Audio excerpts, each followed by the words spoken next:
Hey, everybody. Welcome back to an episode of the Bulletproof Dental Practice Podcast. I am here with our wonderful MC slash energy curator slash all the things. If you've been to a summit, you've seen him on stage. If you've been to a summit, if you've seen him in person, you've seen his magical yellow glasses, which I am trying to convince him right now that he has to wrap his new Bronco. Chris was the lucky recipient of one of the first Broncos. And I'm just going to throw it out on the gauntlet, Chris, that it is incumbent upon you to keep going because it's now you're on going to be cover of the second book you've done. You know what, Pete? What I've noticed with myself is that unless I make it a goal, it doesn't really happen, which is a perfect segue into today's discussion. So maybe I just now need to say it is a goal of mine to get a matte black Volt yellow Bronco. And from there, I can work my way. I was thinking the whole thing would just be Volt yellow. We could just wrap it in like a matte Volt yellow, which is your trademark. So look, like you've always told me, like by when, give me a by when, when's that shit going to happen? And like play full out. Give me 6 weeks. Give me 6 weeks. All right, done. All right, perfect. So this is a perfect segue for what we're going to talk about today, because you, and we're going to go into this, but you are a good accountability partner for me. And some people think like, oh, you get all these things done and look at all these things. Like everyone has a coach. Everyone has a partner. No one gets through this journey in life alone. Tiger Woods has a coach. LeBron James has a coach. Everyone has coaches.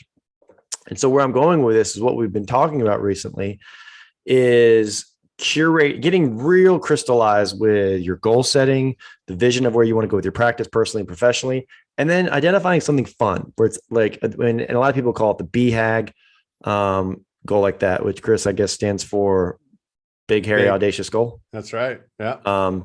And we, in our own mastermind, we have a mastermind with Chris and I personally in Atlanta with some other business leaders and entrepreneurs that we meet on. And, we've been talking about things like that and how you really have to, life can't be a series of goals without kind of a reward to you. Meaning it can't just be like, I want to get to $2 million in revenues. Okay, well, why? And what's that going to do? What's the feature to your life that's going to create? Because I think that makes it much more tangible than sticking down facts on a page. Agreed? Yeah, 100. And, one thing I've noticed with a lot of the dentists, we even heard it on the mastermind intro call on Monday, which is that so many people are feeling burnt out. Mm-hmm. And I'm personally like, this is just my own thing. Like, I'm not a big fan of long-term goals because I find that things shift, right? So my passions shift, my priorities shift. And so I can't tell you where I'm going to be in 3 years. I can tell you it's going to be somewhere around my evolving passions, but that's about it. And I think one of my own issues with being so goal oriented, let's just say that big goal that we hear a lot is I want to break through that 3 million threshold for my practice, or the 2 million threshold, or, it might even be a profit distribution, whatever it is. Right. And I've seen a lot of the byproduct of that. A lot of times can be burnout or once again, kind of going after that next big thing that kind of, all right, I'm going to conquer this mountain and then I'm going to conquer one bigger and bigger and bigger and bigger. And you lose sight as to what it is that why you're doing this. Right. So that's something, I don't know if this is the right reference, but Craig always talks about the hedonic treadmill, and it's kind of a more scenario. Right. And those of us, and if you're listening to this podcast, you're probably growth minded. You're probably an overachiever dentist. And we sometimes fall victim to stopping and patting ourselves on the back, right? Chris, we get to that goal, we check it off and we say, okay, what's next? And then it's what's next. So it's a series of what next. And I am a recovering addict from that sort of thing. That was my dopamine. That was my endorphin. That was what got me through. And even kind of as we look on, we're going through Culture Index, which we're going to start unpacking for the mastermind and podcast and just Bulletproof going forward. But like, that is kind of the way I was designed to be. Is just, I'm going to get it done. See that brick wall, I'll run through it kind of thing. But it's not always healthy. I know I just kind of went on a tangent there. I love it. But here's one of my goals can also serve a purpose of making your life more complete. And Pete, this is something I learned from you. I was actually I had a business lunch that I just came from, and I was talking about it and how much I love your goal of 20% of your income is dedicated to experiences, because I was kind of sharing my past summer and this epic trip I took at this super exclusive, ridiculously expensive ranch. And I said, I don't regret any of the money. I so much. Actually, it's the opposite. I see, when else in my life am I going to be able to create a memory for my children and family where we all reconnected that we will remember for the rest of our lives? But remember when you were going through that, right? And like, do I pull the trigger? Do I not? And just like one of the members in our business mastermind in Atlanta, same kind of scenario with a boat that they rented for his family. Now he was questioning, should I do it? This is a lot of money. Then did it and saw the translation of the money, the power, the fuel of money into the translation of the smiles and the memories and the things for his family. And he's like, I booked 5 more. Yeah. I'm like, wait a second, you were questioning one and now you booked 5 more. And for you, the same thing. You went to probably the most, even when you told me my jaw dropped, I was like, how much for that experience you did? Right. But you're like, I'm doing it again, 100%, because, and a cool thing, that's where I've gotten, I think where age has kind of taught me something, Chris, is better than, I made myself dedicated to the experience, like the benefit. I keep stressing, what is the benefit of that goal? It can't just be that you checked off the goal. There has to be a reward. It's almost like a Pavlov response saying like, cool, I did X, therefore I should get Y, kind of thing. And maybe that reward isn't something like buying a new car or buying a vacation or something, but it needs to be memorialized in some capacity. And so that's what we were actually talking about the other night. And so there's a famous radio personality that's in our mastermind. And I was saying, and he was talking about ad income, and maybe Chris, you can explain it a little bit better since why don't you explain that scenario? And I said, why don't you tie the next tranche to something that really lights you up? Because he was feeling somewhat stale. Yeah. I mean, we even, the dentist we hear it from as well, where it's, you keep kind of rising to that next goal, right? Or to that next level, but it's not necessarily translating into an enhanced life experience, right? Mm-hmm. It's like, okay, it's just checking a goal off. And we've seen this with some of our other friends. And one of my favorite things that came out of that for me in that discussion was the fact that we've got to be able to marry some of these very tangible goals that are usually monetary and numbers in representation to something that benefits us as human beings. Totally. Right. And I think the point in this discussion is that as we talk about the importance of goal setting for your practice, it's just as important to marry some of those other things that will make you a happier person. And so that feeling, we were talking about it earlier today, Pete, right? That feeling where you don't necessarily have to worry about those student loans for the first time ever, right? Like, think about how much that is worth. Wait, don't steal any thunder. I'm going to do a separate pod on this. You were like, dude, you got to do that. You got to tell everyone about this. Yeah. Anyway, so keep going. No, but I mean, I think we've got to spend a little bit more time looking a little bit inward to what it is that is driving us as humans, why we became dentists in the first place. And then how can we benefit from that? That's not selfish. The one thing I see people struggle with, and I've done the same, is conflating kind of a vision of where you want to go with your goals. Mm-hmm. Right. I even heard it the other night on kind of some of our inaugural mastermind, is that and I'm not saying that they're independent of each other. They don't live in silos. But a vision is like, the way, the best I can describe it, and you're much better at this, Chris, so I'm going to kind of be the other entity, is I just think of a vision as being kind of more of the North Star. When shit gets rocky, it's the why you're doing things. It's the what you're creating. You think about the benefits to your family, why, the purpose. It's more of your purpose, and maybe it's interweave with some of your goals.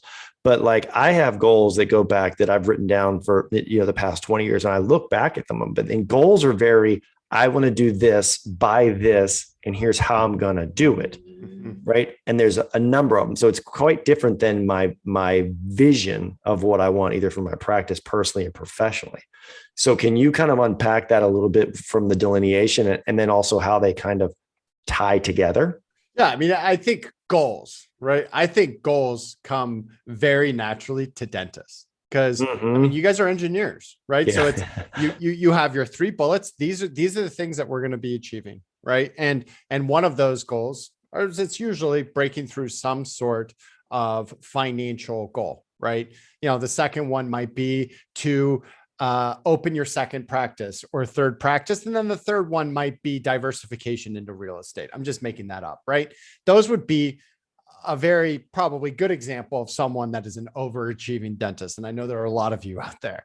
Now, that's very Well, that different listen to this pod, that's for sure. yeah, exactly. But I mean, that's very different than, to me, the vision is, as you fast forward into that feeling, that place, that experience, what does that look like for you? What is your perfect? I talk about a lot when passion, purpose, and profession all overlap. It is the most beautiful thing you could ever give yourself. PPP, Right? passion. Passion, purpose, and profession. Because the best thing about it is you don't know when you're working. Pete, you and I did a 5-mile hike with my dog earlier, and we worked the whole time. We had no idea we were even, one, working out, two, or getting work done, talking about Bulletproof. But we did both of those things because we are in that sweet spot where passion, purpose, and profession all overlap. And to me, what a good vision is when that starts to come to life with something tangible. And I mean, I'll put my stake in the ground out there and tell everyone listening. For me, it's when it's like this vision of me coming back from an epic kiteboarding session, probably in Turks or somewhere with aqua water. And I come in and I go, and my family's kind of scurrying around. I go maybe start the grill. I hop on another work call and I get some more work done. And then I go and hang out with the family, maybe go for another kiteboarding session. And then I have an amazing meal and I look around. I'm like, this is my life. Like, how crazy is it that this is my work, right? Like, and it's interspersed with my family and friends and the things I love so much. And why I use that as my vision is it's one of the best, for me, tangible representations of where I am my happiest, but also what it is that I'm working towards. And some would almost argue that I'm there, right? They're like, Chris, you kind of already do that. I'm like, oh, wow. Yeah, kind of right, I guess. But yeah, but you take inventory, meaning that you're very cognitive saying, guys, isn't this awesome? Or probably in your head. I mean, if you're saying that out loud, I can only imagine how much inventory you're taking in your own head. Like, this was amazing, right? Like, this was an amazing day. But honestly, Chris, you didn't get there by mistake. As I always tell people, like, look at successful people around you. They didn't just get lucky, right? You navigated your way, you goaled your way, you visioned your way to get to that place. And there's Tony Robbins always say, life happens for you, doesn't happen against you, kind of thing. And if you really kind of, he says it better than that. Obviously, I'm not a very good requoter, as we can tell. But the point is that, I mean, look, it's there for the taking. And it just takes you kind of learning, having the aptitude, having big goals isn't an impediment to you getting those big goals, but kind of reverse engineering. And I am a big fan of the steps, as Craig always makes fun of, the steps of 1, 2, 3. But I even apply that, unfortunately, in something ethereal like goals, because I think that you can't just wish your way into your goals. Sometimes people put goals down. People put visions down. And sometimes, Chris, I always say that becomes like a hopium standpoint, where you're writing things down and then you don't visit them again. So that wasn't a goal. That wasn't a vision. That was a wish. Yep. It was a wish and nothing more. But until you kind of revisit that and put your psychology to work and your subconscious, and you're reading that vision every day until it becomes something almost like the Oprah, The Secret, like that. The whole thing was The Secret is just kind of like, putting in your subconscious or having the world, fill in your needs kind of thing. It's not the world, it's your subconscious, and you're putting your powerful mind to work all the time. And it's that reticularly activating system that Craig talks about, right? It's when your wife is pregnant, all you see is pregnant women. When you drive a yellow car, which you're about to have, all you will see is yellow cars. No, 100%. But reverse engineering your goals, and your visions. And if you're not there and you're not making progress, revisit it. No different than you would revisit your diet if you're not losing weight.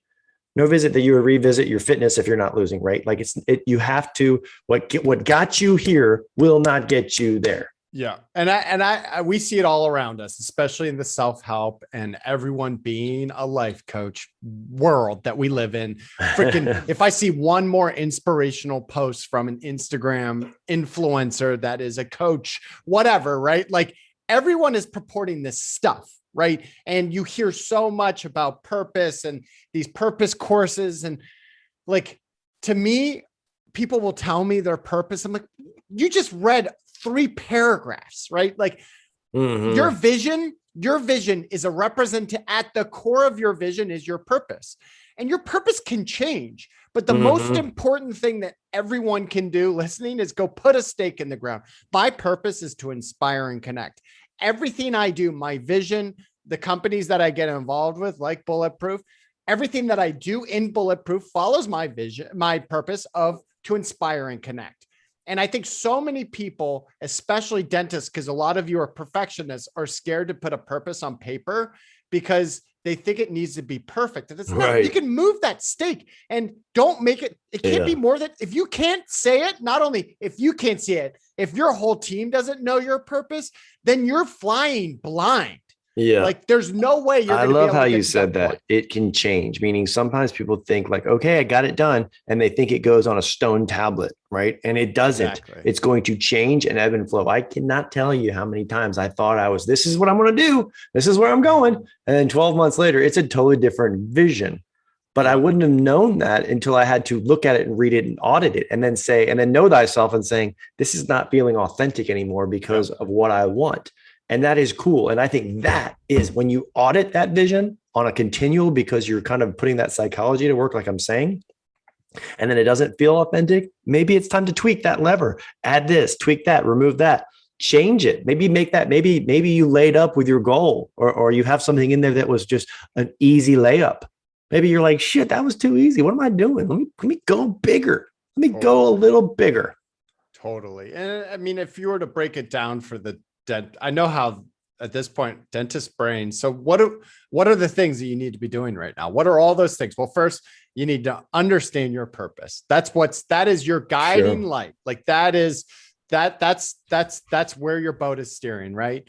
You've got to understand your vision. What is it that you're working towards, right? And then you've got to have the goals that other people, both within your practice and around you, will hold you accountable to. And then also on a yearly basis, I think it's also important to have a BHAG, which is your big, hairy, audacious goal that should kind of push you a little bit outside of, to hit X revenue. It's outside of that, so for me, I'm about to publish a new book. My big, hairy, audacious goal is to impact 1 million lives directly. Right. And that is aggressive and big. And that's also going to act as my metric of success. Was this book a success? Well, did I hit my BHAG? And so I think a lot of people mistake BHAGs for more of those just ongoing goals, like whether that be quarterly or annual goals. This is different than that. Your BHAG needs to be a little bit bigger and overarching than that. And it's interesting because, the Bulletproof masterminders are working on this as their homework right now. And I'm really interested to see what they come back with for their BHAGs, because I am too. And we kind of spent all the first call, the launch call, talking about it. And, sometimes people like me you get a little over it from a woo woo. Okay, I get it. But when you really sit down and make yourself go through the exercise, that's why we kind of do this in the beginning of the summit, Chris.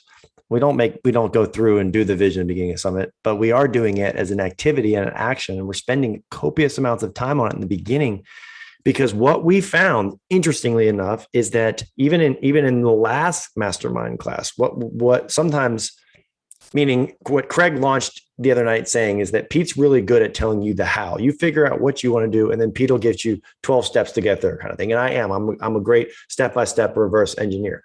But what we found is that some people were going right to me and saying, like, I want multiple locations, or I want a partner, or I want to onboard this specialist, or I want this marketing hack, or right. And then we went through about 6 months, and then Craig kind of got his special sauce in there and found out that they were kind of copying and pasting someone else's vision and life goals. And they were just doing it because they thought that's what they needed to do. And they were not feeling fulfilled. They were not feeling motivated. They were not feeling energetic. They were really not happy in where they were. And it wasn't until Craig got involved and got them and said, wait a second, forget all of Pete's dumb 1 through 12s. Okay.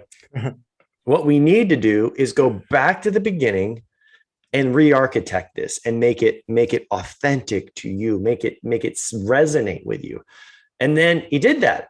And it was like this, a magician kind of fixing someone, so to speak. Not a magician, but it was definitely like therapeutic to go back in and kind of say, let's reset this and try it again with the lens of what we're doing from a visionary standpoint. So the reason we spend so much time on this, Chris, and we give the tools and the PDFs and the documents and the field manual at the summit, and we give all these things, and not everyone's going to be the same. We're not saying go through our method, but it is so important to sit some time with yourself creatively. You get one ticket in life, I always say. So sit down, be creative, write things down, start writing what feels good, just as a catalyst to start doing this.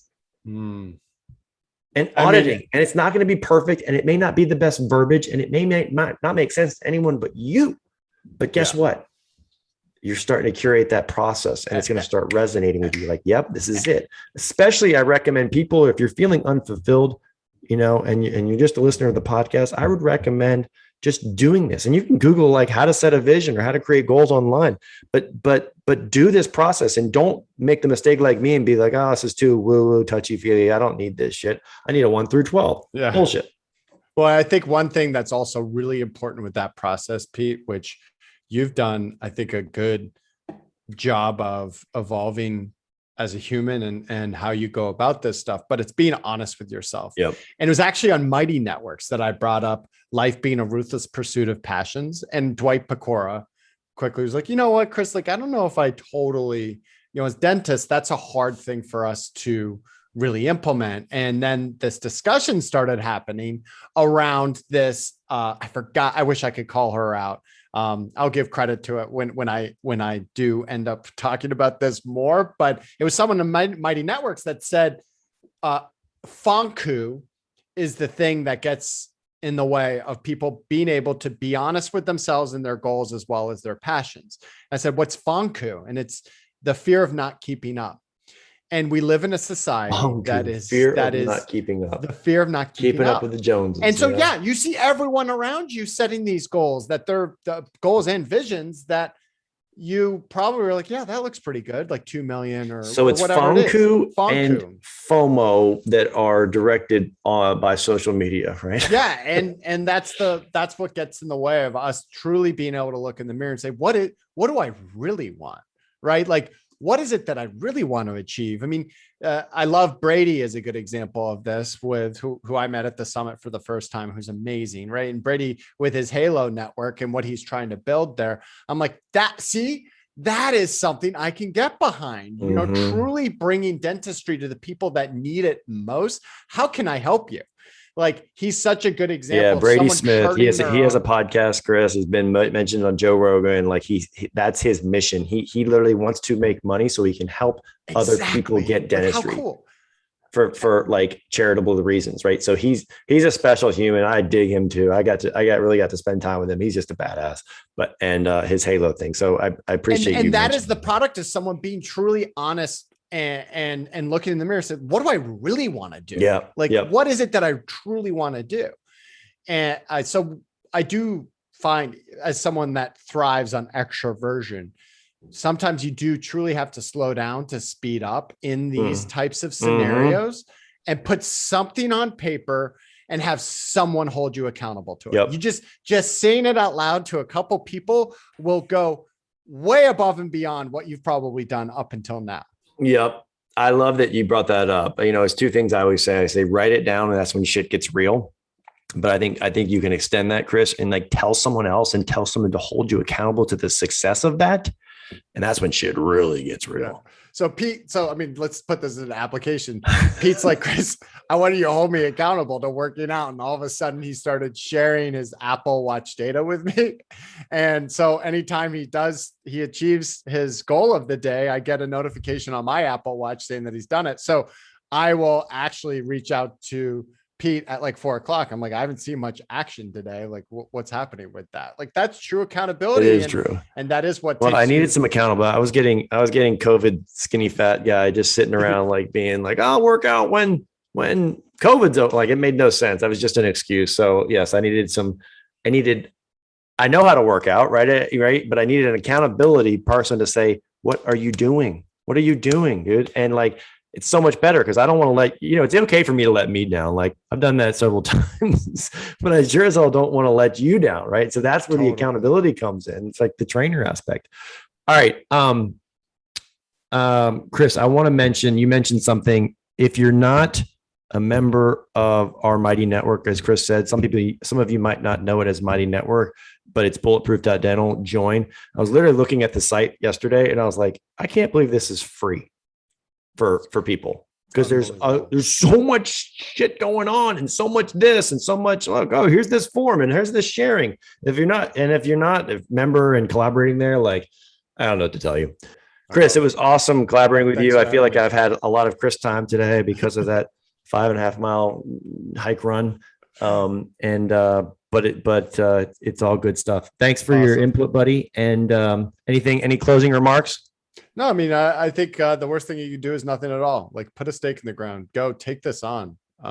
Figure if you do not know what your purpose is, you better find out because otherwise you are flying blind. So yeah, get it done. GPS, right? Get it done. Yeah. Hi, brother. We'll see you soon. Thanks, guys. See you.